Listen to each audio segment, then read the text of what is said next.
Hi, my name is Orlando Valido or Orly Valido like they're call me here on YouTube. Sorry I can't be on camera today and for a couple's days too. I'm sick with the flu, I can't even speak now. But I'm going to use my voiceover program to do this autobiography for you guys until I get better and come back on camera. I do like using any AI or anything like that. But since this an emergency for me, I must use it, got no choice. Tonight biography is going to be on Buck Owens. Here is the first picture and only picture that I could find of him. Alvis Edgar Buck Owens Jr. August 12, 1929 to March 25, 2006, was an American musician, singer, and songwriter. He was the frontman for the Buckaroos, which had 21 No. 1 hits on the Billboard Country Music Chart. He pioneered what came to be called the Bakersfield Sound, named in honor of Bakersfield, California, Owens's adopted home and the city from which he drew inspiration for what he preferred to call American music. While the Buckaroos originally featured a fiddle and retained pedal steel guitar into the 1970s, their sound on records and on stage was always more stripped down and elemental. The band's signature style was based on simple storylines, infectious choruses, a twangy electric guitar, an insistent rhythm supplied by a prominent drum track, and high, two-part vocal harmonies featuring Owens and his guitarist Don Rich. From 1969 to 1986, Owens co-hosted the popular CBS television variety show Hee Haw with Roy Clark, syndicated beginning in 1971. According to Owens's son Buddy Allen, the accidental 1974 death of Don Rich, his closest friend, devastated him for years and impaired his creative efforts until he mounted a comeback in the late 1980s. Owens is a member of both the Country Music Hall of Fame and Nashville Songwriters Hall of Fame. Biography. Owens was born August 12, 1929 on a farm in Sherman, Texas, United States, 5, to Alvis Edgar Owens Sr. and Macy Azel, née Ellington, Owens. 6. In the biography about Buck. 7. Rich Kienzle writes, Buck was a donkey on the Owens farm. When Alvis Jr. was 3 or 4 years old, he walked into the house and announced that his name also was Buck. That was fine with the family, and the boy's name became Buck from then on. 8. He attended public school for grades 1 to 3 in Garland, Texas. 9. Owens's family moved to Mesa, Arizona, in 1937 during the Dust Bowl and Great Depression. While attending school in Arizona, Owens found that while he disliked formal schoolwork, he could often satisfy class requirements by singing or performing in school plays. 11. As a result, he began to take part in such activities whenever he could. Early career. A self-taught musician and singer, Owens became proficient on guitar, mandolin, horns, and drums. 12. When he obtained his first electric steel guitar, he taught himself to play it after his father adapted an old radio into an amplifier. 13. Owens quit school in the 9th grade in order to help work on his father's farm and pursue a music career. 14. In 1945, he co-hosted a radio show called Buck and Brit. Co-host Thurl Ray Britton and Owens also played at local bars, where owners usually allowed them and a third member of their band to pass the hat during a show and keep 10% of the take. They eventually became the resident musicians at a Phoenix bar called the Romo Buffet. In the late 1940s, Owens became a truck driver, a job which took him through the San Joaquin Valley of California, where he first experienced and was impressed by the town of Bakersfield. He and his first wife eventually settled there in 1951.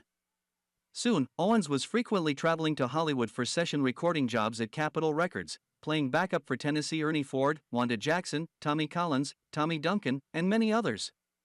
Using the pseudonym Corky Jones to prevent the recording of a rock and roll tune from hurting his aspiring country music career, Owens recorded a rockabilly record called Hot Dog for the Pep label. Sometime in the 1950s he lived with his second wife and children in Fife, Washington, where he sang with the Dusty Rhodes Band. In 1958 Owens met Don Rich in Steve's Gay 90s restaurant in South Tacoma, Washington. 18. Owens had observed one of Rich's shows and immediately approached him about collaborating, after which Rich began playing fiddle with Owens at local venues. They were featured on the weekly Bar K Jamboree on KTNT TV 11. In 1959, Owens's career took off when his song's second fiddle hit No. 24 on the Billboard Country chart. Soon after, Under Your Spell Again made it to No. For on the charts and Capitol Records wanted Owens to return to Bakersfield, California. Following their success, Owens tried unsuccessfully to convince Rich to accompany him to Bakersfield. Instead, Rich opted to go to become a music teacher at Centralia College. While there, he tutored on the side but continued playing local venues. In December 1960, however, he left to rejoin Owens in Bakersfield. Above and Beyond hit No. 3. On April 2, 1960, Owens performed the song on ABC TV's Ozark Jubilee. Career peak. In early 1963, the Johnny Russell song Act Naturally was pitched to Owens, who initially didn't like it. His guitarist and longtime collaborator Don Rich, however, enjoyed it and convinced Owens to record it with the Buckaroos. Laid down on February 12, 1963, it was released on March 11 and entered the charts of April 13. By June 15, the single began its first of 4 non-consecutive weeks at the No. 1 position, Owens' first top hit. The Beatles recorded a cover of it in 1965 with Ringo Starr as lead singer. Starr later recorded a duet of it with Owens in 1988. The 1966 album Carnegie Hall Concert was a smash hit and further cemented Buck Owens as a top country band. It achieved crossover success onto the pop charts, citation needed, reinforced by Randy B. singer Ray Charles releasing cover versions of 2 of Owens' songs that became pop hits that year, Crying Time and Together Again. In 1967, Owens and the Buckaroos toured Japan, a then rare occurrence for a country act. 22. The subsequent live album, Buck Owens and His Buckaroos in Japan, was an early example of a country band recording outside the United States. 23. Owens and the Buckaroos performed at the White House for President Lyndon B. Johnson in 1968, which was later released as a live album. Between 1968 and 1969, pedal steel guitar player Tom Brumley and drummer Willie Kenta left the band, replaced by J.D. Manis and Jerry Wiggins. Owens and the Buckaroos had 2 songs reach No. 1 on the country music charts in 1969, Tall Dark Stranger and Who's Gonna Mow Your Grass.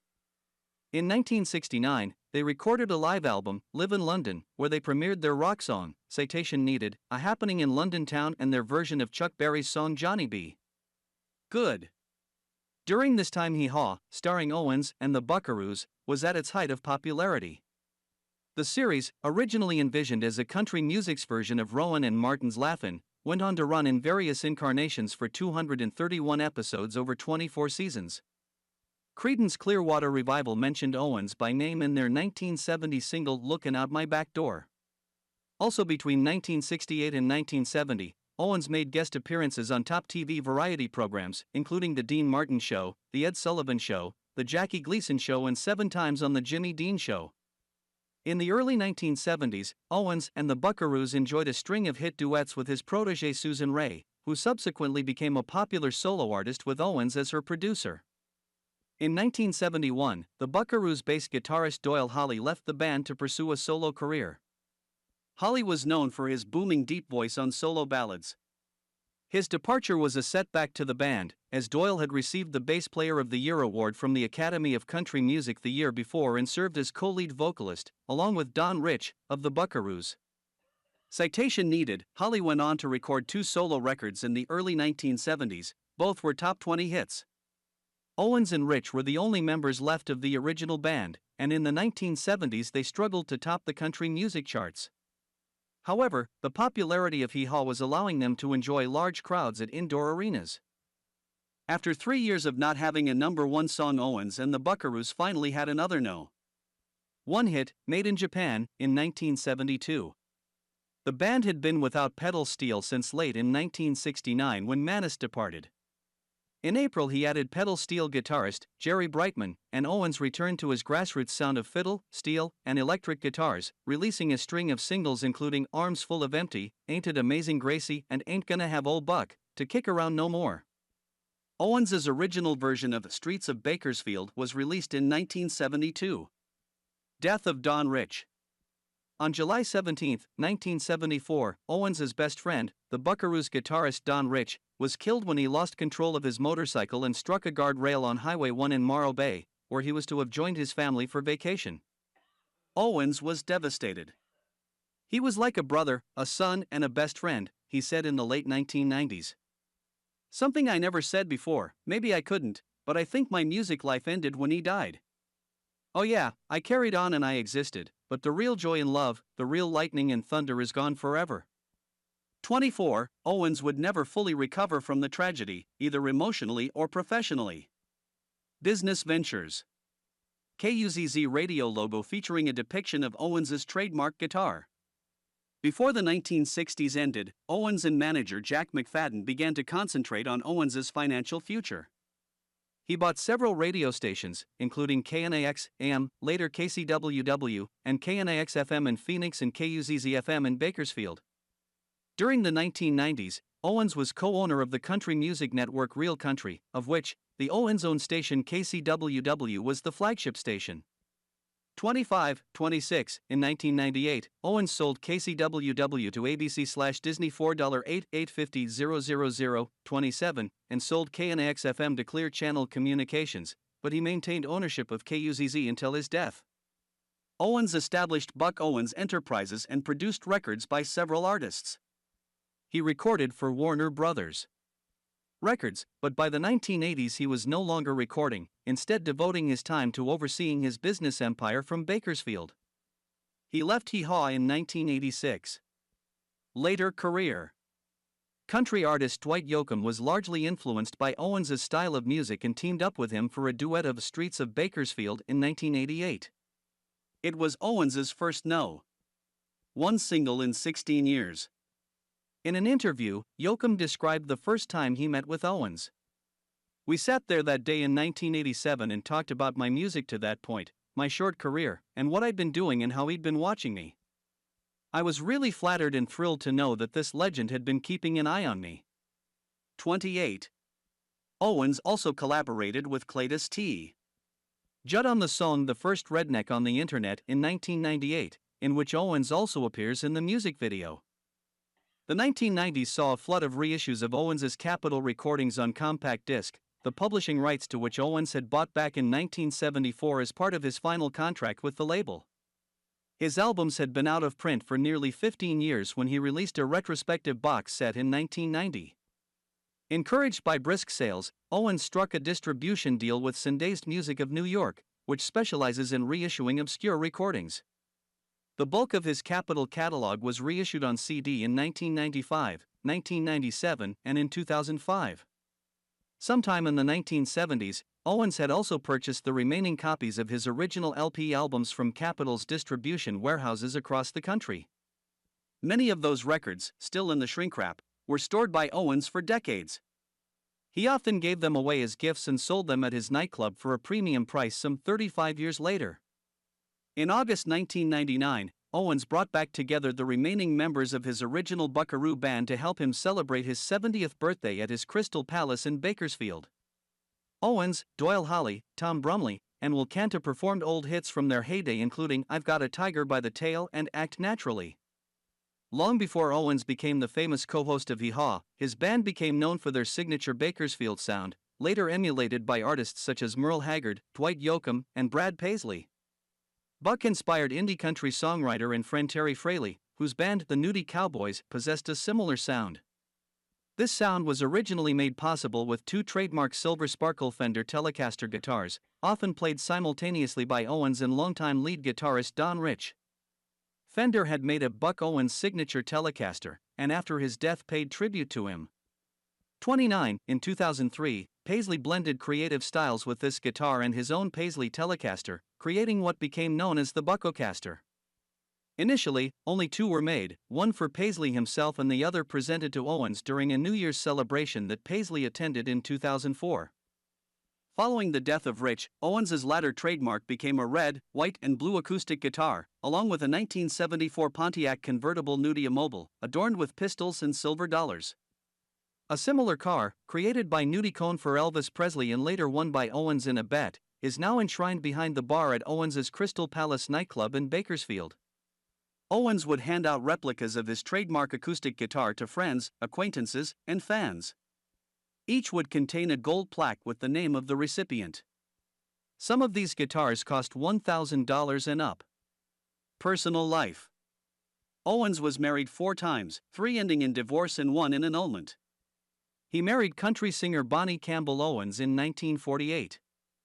The couple had 2 sons, one of whom was Buddy Allen, and separated in 1951 and later divorced. 30. In 1956, Owens married Phyllis Buford, with whom he had a 3rd son. 30. In the 1970s, he had a relationship with Hee Haw honey Lisa Todd and appeared with her as Buck Owens and his gal Lisa on the TV game show Tattletales. In 1977, he wed Buckaroo's fiddle player Janet J. Greif. Within a few days, he filed for annulment, then changed his mind. The couple continued the on and off marriage for a year before divorcing. 31. In 1979, he married Jennifer Smith. 30. Owens had 3 sons, Buddy Allen, who charted several hits as a Capitol recording artist in the early 1970s and appeared with his father numerous times on Hee Haw, Johnny, and Michael Owens. Owens successfully recovered from oral cancer in the early 1990s, but had additional health problems near the end of the 1990s and the early 2000s, including pneumonia and a minor stroke in 2004. These health problems had forced him to curtail his regular weekly performances with the Buckaroos at his Crystal Palace. Owens died in his sleep of an apparent heart attack at his ranch just north of Bakersfield on March 25, 2006, only hours after performing at his club. He was 76 years old. 32. Owens was inducted into the Country Music Hall of Fame in 1996. He was ranked No. 12 in CMT's 40 Greatest Men of Country Music in 2003. In addition, CMT also ranked the Buckaroos No. 2 in the network's 20 Greatest Bands in 2005, citation needed. He was also inducted into the Nashville Songwriters Hall of Fame. The stretch of U.S. Highway 82 in Sherman, Texas, is named the Buck Owens Freeway in his honor. Biographies. In November 2013, Buck Owens' posthumous autobiography Buck M. The autobiography of Buck Owens by Buck Owens with Randy Poe was released.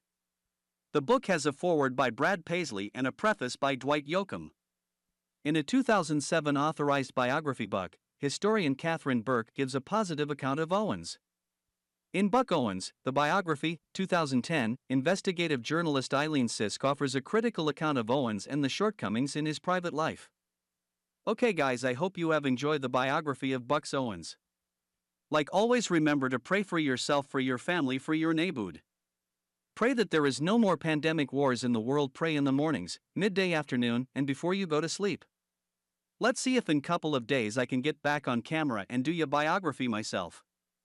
God bless you all.